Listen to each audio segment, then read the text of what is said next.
Welcome back to the weekly LEAP videos. I'm Renee Blasky of the LEAP Network.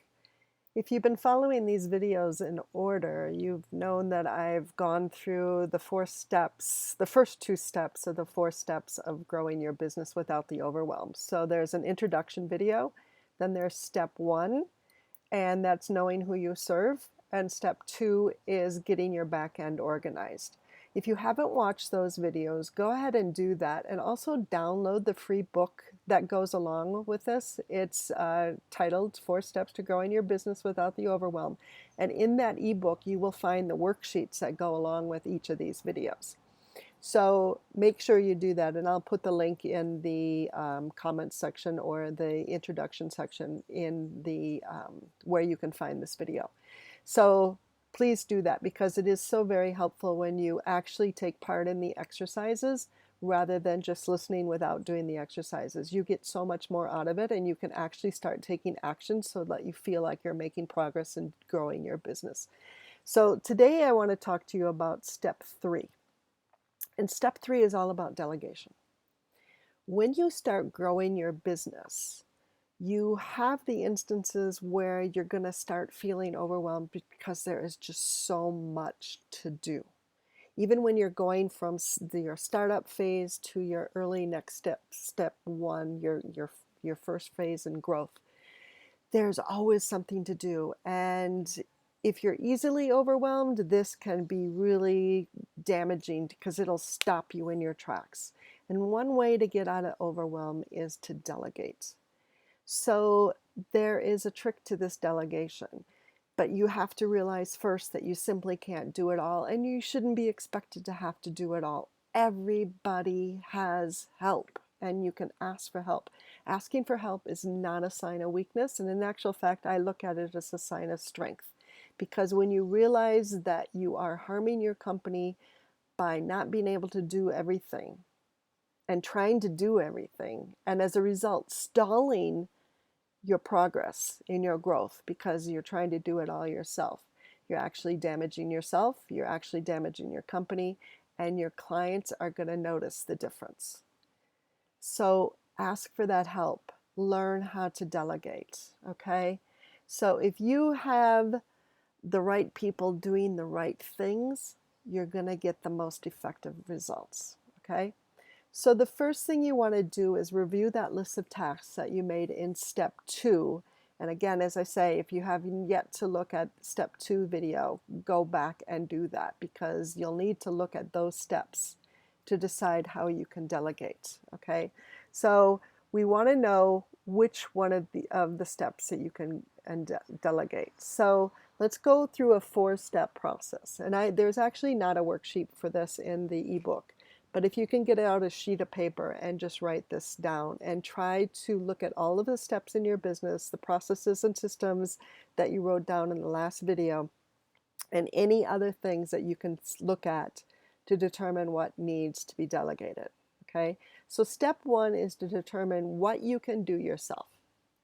Now you need to ask yourself, do I love doing this task? Am I good at doing this task? So if you can answer yes to those both questions, 1, that you love doing it, and 2, that you're really good at it, then you can still keep that task to do yourself. Okay? The next step is to look at what you can delegate to others. So if you don't love the task and you're not good at it, try to find someone else that you can pay to do it. Because you're wasting a lot of your energy and your time when you don't love to do it and you're not very good at it. Okay?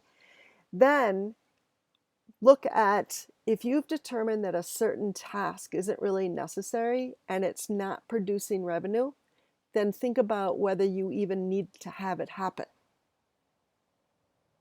Okay? There may be some activities that you're doing that are not helping your business grow. So ask yourself, why am I doing this?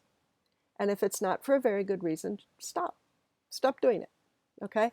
And then you've heard me say this before, duplicate. So if you can automate it, do it. And again, when you looked at your video 2 and looked at your list of things that perhaps you can automate, start taking those steps to get into that automation process. Okay? So consider automating your marketing. You've got a free gift that you can possibly give. Once you've created it, you've created it. Every once in a while, you're going to want to create other new free gifts. All right? Look at the way you bring on your clients. Can you automate that system? Again, if you can, do it, because every time you get a new client, you're repeating the process over and over.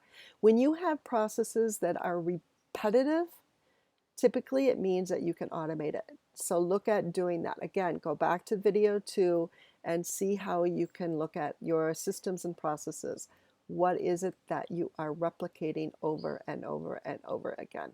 Okay, so sometimes your welcome emails, your invoicing, your calendar, how you're scheduling your meetings. So look at how you can do that.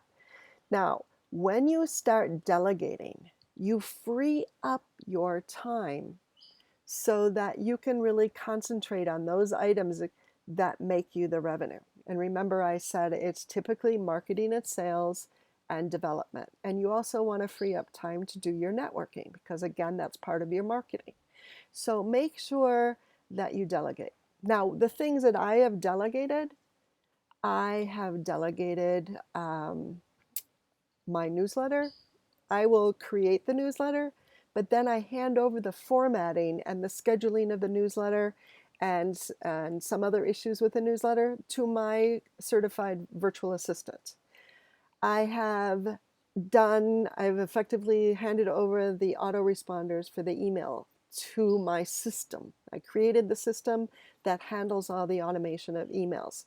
It handles my calendar. Social media, for my social media posts. I typically will do this in 2 days, but then I effectively schedule the posting of the social media through Buffer. And you can use other apps. There's Hootsuite and there's some others as well, but I like Buffer. So that's the one I use. It allows me to schedule 30 days in advance to all of my social media accounts at the same time.